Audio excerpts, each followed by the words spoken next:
কিন্তু হঠাৎ সেইখানে সেই আত্মাটি চলে আসলো।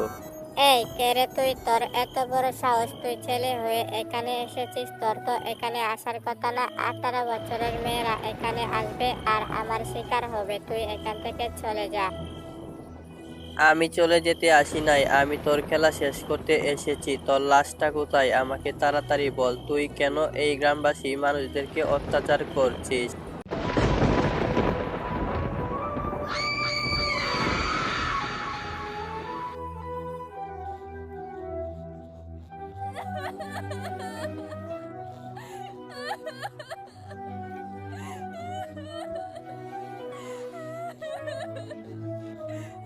বীরপুর নামে সুন্দর একটি গ্রাম ছিল। গ্রামটি ছিল অভিশপ্ত। বীরপুর গ্রামে যে মেয়েটির 18 বছর হয়ে যেত, সেই মেয়েটিকে নিয়ে তার ফ্যামিলি অনেক চিন্তায় পড়ে যেত। কারণ বীরপুর গ্রামে 18 বছরের মেয়ে কোনোদিন বেঁচে থাকতে পারে না। এটি একটি অভিশপ্ত গ্রাম। রাত হওয়ার পর 18 বছরের বয়সী মেয়েটির সাথে অদ্ভুত ঘটনা ঘটত। যদি কোনো মেয়ের 18 বয়স হয়ে যেত, সেই দিন রাতে মেয়েটিকে ঘুম থেকে জাগিয়ে বশ করে অনেক দূরে নিয়ে যেত। কিন্তু কিভাবে বশ হতো, কে বশ করতো, কিছুই বোঝা যায় না। মেয়েটিকে একেবারে একটি উঁচু পাহাড়ে নিয়ে যায়। 18 বয়সী মেয়েরা পাহাড়ে গিয়ে নিজে নিজেই দৌড়ে সেখান থেকে লাফ দিয়ে আত্মহত্যা করত। এই 18 বয়সী মেয়েরা কিসের জন্য আত্মহত্যা করত, গ্রামবাসীরা এখনো বুঝে উঠতে পারছিল না। আর সকালবেলায় তার বাড়িতে কান্নাকাটি হতো, যার কিনা 18 বছর পূর্ণ হয়েছিল। গ্রামবাসীরা একের পর এক এইসব ঘটছিল দেখে ভাবলো রাজামশাইয়ের কাছে যাবে। এরপর কিছু লোক রাজামশাইয়ের কাছে আসলো। রাজামশাই, আমাদের গ্রামের কি অবস্থা? আপনি তো সেটা দেখতেই পারছেন। এখন এটার সমস্যার সমাধান কি করতে হবে না বলুন? একের পর এক 18 বয়সী মেয়েদের প্রাণ যাচ্ছে, আমরা কোনো কিছুই করতে পারছি না। হ্যাঁ গ্রামবাসীরা, তোমরা একেবারে ঠিক বলেছ। আমাদের গ্রামটি কি হয়ে গেল? একের পর এক শুধু লাশ আর লাশ, তাও আবার শুধু 18 বয়সী মেয়েদের। এখন আমি কি করব কিছুই বুঝে উঠতে পারছি না। মহারাজ, আমরাও কিছু বুঝে উঠতে পারছি না, কিন্তু এভাবে বসে থাকলে তো হবে না। একের পর এক জীবন যাচ্ছে। আমাদের গ্রামে যে কি হয়ে গেল, এই অভিশাপ কোথা থেকে আসলো, এটা আমাদেরকে খুঁজে বের করতে হবে। মহারাজ, আপনি কিছু করেন। হ্যাঁ হ্যাঁ, তোমরা চিন্তা করো না। আমার মেয়েরও 18 বছর প্রায় এসে পড়েছে। আমার কিছু করতে হবে। এভাবে বসে থাকলে হবে না। এভাবে বসে থাকলে আমার মেয়ের জীবনটা চলে যেতে পারে। এই রহস্যময় রহস্য খুঁজে বের করতে হবে। আচ্ছা মহারাজ, তাহলে আমরা আজকে আসি, আর আপনি এই রহস্যময় রহস্য খুঁজে বের করার চেষ্টা করুন। আর তা না হলে আরো অনেক মায়ের বুক খালি হয়ে যাবে। দেখুন, আপনারা নিশ্চিন্তে বাড়িতে যান। আমি কিছু করার চেষ্টা করছি। আমার উপর বিশ্বাস রাখুন, অবশ্যই এটার কোনো না কোনো সমস্যার সমাধান বের হবে। গ্রামবাসীরা রাজামশাইয়ের উপর ভরসা করে তখন তারা তাদের গ্রামের দিকে ফিরে আসছিল। গ্রামবাসীরা ভেবেছিল হয়তো তাদের সমস্যার সমাধান বেরিয়ে আসবে, কিন্তু একের পর এক দিন কাটছিল আর গ্রামে 18 বয়সী মেয়েদের লাশ আরো বেশি বেশি করে বেড়ে যাচ্ছিল। তাদের বাবা মা বুঝে উঠতে পারছিল না তারা 18 বছর দিন বাদে রাতে কেন নিজের জীবন নিজেই দিয়ে দিত। আর এই 18 বছর বয়সের বয়ে যাদের 18 বছর হয়নি, তাদেরকে নিয়ে তাদের বাপ মা গ্রাম ছেড়ে চলে যেতে লাগলো। রাজামশাই, আপনি শুনেছেন আপনার প্রজারা ভয়ে গ্রাম ছেড়ে চলে যাচ্ছে? কি বলছো এইসব? আমার গ্রামবাসীরা চলে যাচ্ছে, আমাকে জানালো না। এই সমস্যার সমাধানটি কিভাবে যে সমাধান করি। আর মহারাজ, আমি এটাও শুনেছি আজকাল 2 দিনের ভেতরে নাকি অনেক 18 বয়সী মেয়েরা মারা গিয়েছে। হ্যাঁ পরি, সেটা আমিও শুনেছি। শুনে অনেক খারাপ লাগলো। এই বয়ে গ্রামবাসীরা চলে যাচ্ছে। এইরকম কথা শুনে তখন প্রহরী সেখান থেকে চলে যায়। প্রহরী চলে যেতে রাজামশাই বলল, আমার এত সুন্দর গ্রামটিকে কে বরবাদ করে দিল? আমার গ্রামটি এইরকম অভিশপ্ত কেন হয়ে উঠলো? এই রহস্যটি রহস্য হয়েই থেকে যাচ্ছে। কেউ কি নাই এই দুনিয়ায় এই রহস্যর সমাধান করতে? হে ঈশ্বর, তুমি কাউকে পাঠাও আমাদেরকে এই বিপদ থেকে রক্ষা করতে। খুব বিপদে আছি গো ঈশ্বর, খুব বিপদে। আর ওইদিকে একজন ছেলে আসছিল বীরপুর গ্রামে। ছেলেটির নাম ছিল রমেশ। বলছি দাদা, আপনি কোথায় যাবেন? আপনাকে দেখে মনে হচ্ছে অনেক ক্লান্ত। হ্যাঁ হ্যাঁ, ক্লান্ত তো হবই, অনেক দূর থেকে এসেছি। আর আমি বীরপুর গ্রামে যাব। বীরপুর গ্রামে আমি এমনিতেই যাব। এরপর ট্রেন অনেক জোরে চলতে লাগলো বীরপুর রেল স্টেশন যাওয়ার জন্য।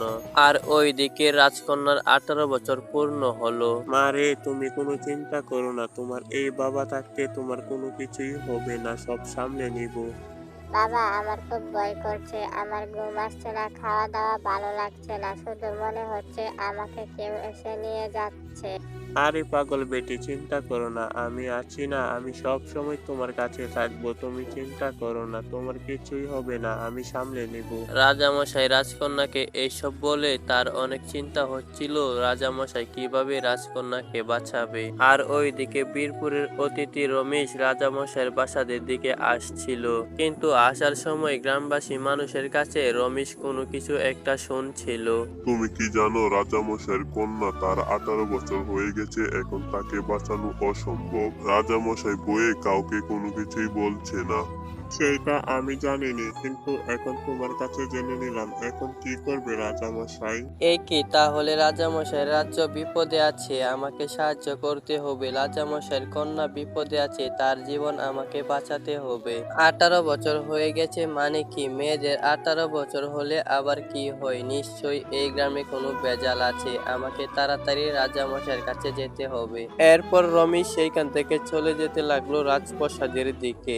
আর তারা দুইজন রাজার মেয়েকে নিয়ে আলাপ করছিল কি হবে তাদের। আর ওইদিকে একটি প্রহরী এসে রাজামশাইকে বলল, রাজামশাই, আপনার রাজ্যে অতিথি এসেছে, তার নাম রমেশ, সে আপনার সাথে দেখা করতে চায়। তাকে গিয়ে বলবে আমি এখন তার সাথে দেখা করতে পারবো না, কিছুক্ষণ অপেক্ষা করতে, আমি একটু সমস্যায় আছি। মহারাজ, ছেলেটি অনেক শিক্ষিত, আপনার সমস্যার কথা সে জানে, তাই আমাকে পাঠিয়েছে আপনাকে তাড়াতাড়ি তার রুমে নিয়ে যেতে। কি বলছো এসব? আমার সমস্যার কথা তাকে কে জানিয়েছে? আচ্ছা তুমি যাও, আমি এখনই পৌঁছাচ্ছি। এরপর রাজামশাই অতিথি রুমে যায়। রাজামশাই, আমি আপনার বিষয়ে সব জানি, আপনার রাজকন্যা বিপদে আছে, তার 18 বছর পূর্ণ হয়ে গেছে। কিন্তু তুমি কে আর কোথা থেকে আসছো এখানে বেড়াতে? আমি তো তোমাকে চিনি না, আর তুমি আমার রাজকন্যার বিষয়ে কোথা থেকে জানলে? এখন তুমি কি করতে চাও? মহারাজ, আমি এখন রাজকন্যার সাথে দেখা করতে চাই, কারণ আপনাদের গ্রামে যে অভিশাপ, এই অভিশাপটি যে কোনো আত্মার হতে পারে। কারণ অনেক সময় মানুষকে মানুষ মেরে ভালোভাবে শ্রাদ্ধ করে না, তাই তার আত্মা শান্তি পায় না, সেই জন্য প্রতিশোধ নিতে চলে আসে। সেটা না হয় বুঝলাম, কিন্তু তুমি রাজকন্যার সাথে দেখা করে কি করবে? সে তো এখন তোমার সাথে দেখা করবে না, সে এখন অনেক চিন্তায় আছে। হ্যাঁ রাজামশাই, সে অনেক চিন্তায় আছে বলেই তো দেখা করব, কারণ এই চিন্তাই তাকে মৃত্যুদণ্ড দিবে। এখন আপনি আমার সাথে কথা না বাড়িয়ে নিয়ে চলুন রাজকন্যার রুমে, তাকে কিছু কথা আমরা বুঝিয়ে আসি। এরপর রাজামশাই রাজকন্যার রুমে নিয়ে যেতে লাগলো রমেশকে। রমেশ রাজকন্যার রুমে গিয়ে রাজকন্যাকে দেখে সে অনেকটাই অবাক হয়ে যায়, কারণ রাজকন্যা ছিল অনেক সুন্দর। শুনুন রাজকন্যা, আপনার ভয় পাওয়ার কোনো কারণ নেই, আমি চলে এসেছি না, আমি সব সমাধান করে নিব, আপনি কোনো চিন্তা করবেন না, আপনার জীবন বাঁচানোর দায়িত্ব আমার। আর মহারাজ, আপনি আমাকে সেই পাহাড়ের রাস্তাটা চিনিয়ে দিবেন, যেই পাহাড় থেকে 18 বছরের মেয়েরা লাফ দিয়ে আত্মহত্যা করত। এইরকম কথা শুনে রাজামশাই বলল, আচ্ছা ঠিক আছে, তুমি চিন্তা করো না, ওই পাহাড়ের রাস্তাটা আমি তোমাকে চিনিয়ে দেব। এরপর কিছুক্ষণ পরেই সূর্য ডুবে গেল আর অন্ধকার নেমে আসলো। অন্ধকার নামার সাথে সাথেই রমেশ চলে গেল সেই আত্মহত্যার পাহাড়ে। সে আশেপাশে দেখছিল কিন্তু কোনো কিছু ছিল না, তার ভয় লাগতে লাগলো, কিন্তু হঠাৎ সেইখানে সেই আত্মাটি চলে আসলো। এই কে রে তুই? তোর এত বড় সাহস, তুই ছেলে হয়ে এখানে এসেছিস? তোর তো এখানে আসার কথা না। 18 বছরের মেয়েরা এখানে আসবে আর আমার শিকার হবে, তুই এখান থেকে চলে যা। আমি চলে যেতে আসি নাই, আমি তোর খেলা শেষ করতে এসেছি। তোর লাশটা কোথায়? আমাকে তাড়াতাড়ি বল। তুই কেন এই গ্রামবাসী মানুষদেরকে অত্যাচার করছিস? তাতে তোর কি হয়েছে? তুই এখান থেকে ভালো ভালো চলে যা, আমি আমার প্রতিশোধ নিচ্ছি। তুই যদি চলে না যাস তাহলে তোকেও আমি এখানেই মেরে ফেলবো।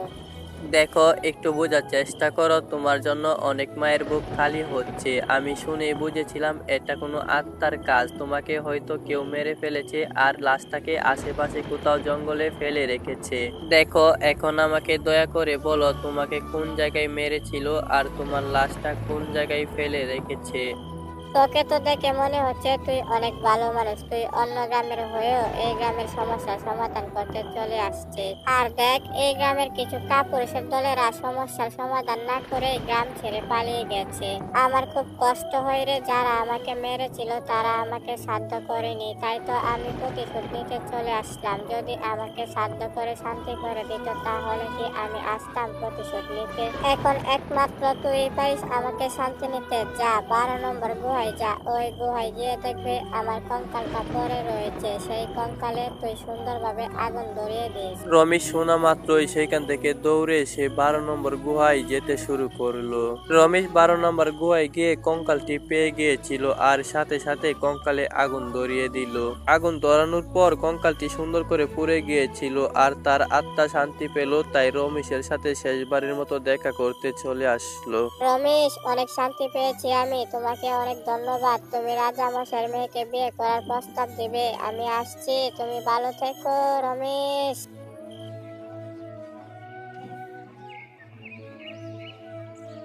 সকাল হওয়ার পর রাজামশাই রমেশকে বলছিল, তুমি এই অসাধ্য সাধন কিভাবে করলে? তুমি আমার মেয়ের জীবন বাঁচিয়েছো, তোমাকে অনেক ধন্যবাদ। আর তুমি আমার কাছে কি চাও বলো? আজকে তুমি যেটা চাইবে আমি সেটাই তোমাকে উপহার হিসাবে দিব।